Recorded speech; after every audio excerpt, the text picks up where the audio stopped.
Aquarius, your September 2025 forecast is quite complex, but you do have Mars, the planet of passion, in the most liberating part of your scope through to the 22nd in the sign of Libra. Now, Mars is going to be joined on the 18th by Mercury, and Mercury is going to forge a dazzling alliance with Pluto in your sign, but also with Uranus, your modern ruler. It will be face to face with Saturn, your traditional ruler, but I feel there is an opportunity there. And then on the 22nd, we have the autumnal equinox. The Sun joins up with Mercury in the sign of Libra, which for you is house 9. The 9th house can be about liberation. It can be about spontaneity, enterprise. It can be about our desire to travel, expand. It may be to do with higher education, languages, anything which gives us a sense of growth. And it is a very exciting place for the month to end. But of course, this month does begin with your traditional ruler, Saturn, inversing back into Pisces. Not its favourite home. Pisces is very watery. Saturn likes structures. So the erosion, particularly of Neptune, of Saturn, not ideal. And if you recall, over the last couple of years, 2.25 years until the third week of May, it may be that a particular income source did dry up a little bit, or perhaps you were tested around your self-worth or values. Maybe you had to start a strict diet. Saturn asks questions, but remember, in your celestial locker, you are part of what Saturn is about, along with the more progressive energy of Uranus. So the sign of Aquarius is a duality. But the eclipses this month do require a little bit of a juggle, because the second house, where the lunar eclipse is and where Saturn is returned to, is very much about our everyday world. Can also be about life foundations. If there is something you've been battling with over the last 2.25 years, it's possible through to the middle of February next year that you can get that place of security. You can get something really firmed up in a lasting way, which can be very tangible and very satisfying. But on the other side of the heavens, there's a lot of activity in house 8. Now that's where we connect to others. It can be where we're most devoted, where we're most invested, psychologically, spiritually, emotionally, intimately, or financially. And Mercury, the planet of communication, but also the business planet, moves into that location on the 2nd. And Mercury is going to be a real asset this month. It won't be a perfect process, because Saturn is going to face up with Mercury later in the month, as I mentioned. But initially, Mercury moving here enables you to don your celestial detective's mat, put your collar up and dive deep, because the 8th house is about where things transform. It's a very, very complex part of the sun's journey. It can be where things can renew, almost Venus-like, but it can be where some things will come to an end. But after every ending, there's a new beginning. But the 8th house can be about the tangible side of things: money, pensions, investments, shares, mortgages, insurance policies, legacies, and so on. But it can also be about intimacy. It can be about where we're very close to someone. So there's a juggle this month between that immediate world that Saturn has just moved back into and that shared experience with where the position of the Sun and Mercury is from the 2nd. Now also your ruler, your modern ruler, Uranus, is going to go into retrograde on the 6th. But I want to reassure you, Uranus continues to forge a dazzling alliance to Pluto in your sign and also Neptune. Your thinking can continue to be inspirational this month. Do understand that. The lunar eclipse, which occurs on the 7th, is though blessed by the energy of Jupiter. Jupiter can definitely, through its rulership of Sagittarius, be about luck, growth, self-belief and confidence. But its energy from Pisces, where it's the traditional ruler, is much more to do with the ephemeral sphere. It's much more what we can't quite see. It's more of a feeling, It's really pushing us to get in touch with our higher spiritual purpose. But in the 6th house in Cancer, that can be about our life patterns and could be about a job too. And that Jupiter position is going to interact with the Sun in Virgo and also with the position of the lunar eclipse in Pisces, but critically also the North Node, which sits just by the lunar eclipse. So if you're looking for a new job, there may be an opportunity this month. If we just think eclipses, risk, challenges, tensions, it's not really very helpful. But obviously Saturn can be very exacting, it can be very limiting, but it can bring opportunities if we embrace it. If we accept that somewhere along the line we need to work and learn and evolve. And if you're up for that, and there is still some work to be done, where you could be a little bit more thrifty, perhaps a little shrewder around certain ways that you manage your resources, this is a month, and to be honest, the next 6 months is a huge opportunity to keep going with the process that Saturn started for you when he moved into the sign of Pisces and when he left your sign on the 7th of March 2023. So the lunar eclipse, because it's blessed by the uplifting energy of Jupiter, and there's a mutual receptivity with Jupiter being the ruler of the sign of Pisces, but linked back to the North Node. The North Node is also known as the point of destiny.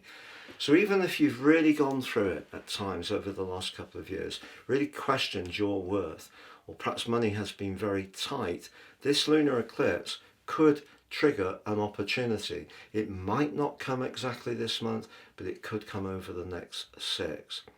Now Mercury is going to keep moving forwards and link up with the Sun by the 13th in a Cazimi, the 4th of the year. But we also have in the early part of this month a lovely link between Venus and the Sun, which goes through the first 3 weeks. It's a semi-sextile. So Venus for you is in the part of your chart to do with diplomacy and harmony. So whatever you're talking about this month, or whatever you're trying to achieve, if you can hear how the other person feels, as well as represent what you need, that's going to be of great value.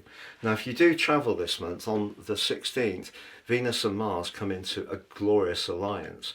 If you have a connection with someone around that time, it could be very exciting and make your pulse race. But it may be someone that you are not really expecting. It could be that there's a raunchy element to it, but I feel there's much more likely to be the potential, especially if you share philosophies, a real connection which could be very meaningful for the long term. But by the 13th, as I say, there is that Cazimi. If you do have to read any documents or examine the facts on a situation, your ability to probe, always very strong. I think Aquarius people are natural armchair psychologists, but that's going to be amplified hugely around the 13th. But then, just a few days after that, Mercury, as it edges forward, starts to go into an opposition with your traditional ruler of Saturn. And if something isn't yielding, isn't quite going in your direction, particularly if it is around a financial matter, it could create some sensitivity around that, but also it could create a little bit of depletion. Your nervous system may feel a bit affected by the stress. You may feel lower in vitality, even a bit pessimistic. Keep the faith, because although Mercury moves into Libra on the 18th, still in the opposition with Saturn broadly, but also in the watery opposition with Neptune, it does pick up and joins in with the energy between your modern ruler Uranus and also Pluto in your sign. And they're very progressive at the moment. And your ability to connect with people is really strengthened by Mercury going into this area, but it also can make you very mindful of perhaps a desire to travel and be a bit freer. Why not? Because on the 19th, Venus replaces Mercury in Virgo, technically in her full, but for you, this could get hot. If you have had that connection with someone and it's really exciting you, it could get very intense but also very exciting. Venus moving into the 8th house could also see some good fortune come to you from someone else. So that may be a partner, could be a business associate. In some way or another, there could be some reflected glory for you. But we do have on the 21st the only solar eclipse of this entire series between Pisces and Virgo. It's in Virgo, of course, but it is in a crunching opposition to Saturn in the sign of Pisces. If there is something that you've been trying to achieve, maybe getting your voice heard around a negotiation, it might be about money, and you really don't feel that you're being seen and appreciated, the frustration this can create can be fantastic. But I want to reassure you that on the 22nd, Mars moves right to the top of your chart. In the following just over 6.5 weeks, your natural authority is going to be burnished. And people are going to find it hard not to be aware of what you've got to offer. But it does clash with Pluto, radical Pluto in your sign. If you are dealing with a big corporation, a line manager who's unyielding, just be aware that your frustration, if they're not playing fair, could be so strong that you may want to do something that's very direct, but could be seen as being very ruthless. And of course, Aquarius people can have that rather revolutionary slice of the nature. Just bear in mind that, because on the same day, the 22nd, Sun returns to Libra, we have the autumnal equinox, ushers in cardinal quadrant 3, the next 13-week period. But for you, very much about expansion. But also the 9th house can be joining up with Mercury and replacing Mars. It can be about escape and freedom. And one of the themes of this month could be, if there's something you're too attached to, or something you feel locked into that doesn't feed your soul, you may have a big choice to make, and it may be that you do need to leave it, even if there are some attributes that mean a lot to you. And of course that can be very daunting, particularly if it is going to affect our sense of security.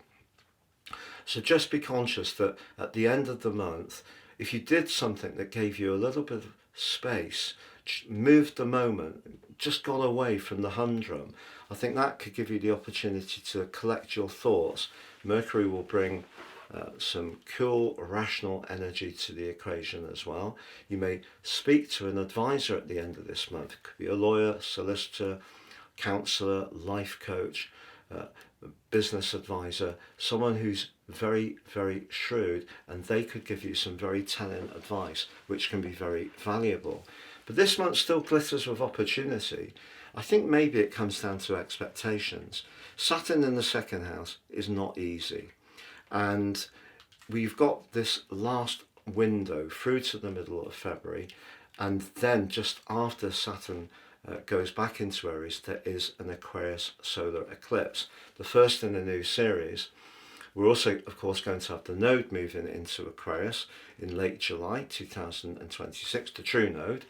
And that's an opportunity for you to reset in terms of your personal power. There's also a lot of energy as the Sun moves into Aquarius in January next year that's going to be coalescing around the Sun. A lot of planetary energy is going to be very supportive, particularly about new starts, fresh energy. So this is a month when you may find yourself a bit restless, perhaps thinking about breaking free from something that's too restrictive, but it could also bring rewards if you've been very patient and working towards something. But it does probably require working with others and a degree of their goodwill. So it may be something that's a bit of a juggle, and that's where the diplomacy can be important. But Venus can undoubtedly help you for much of this month in that regard.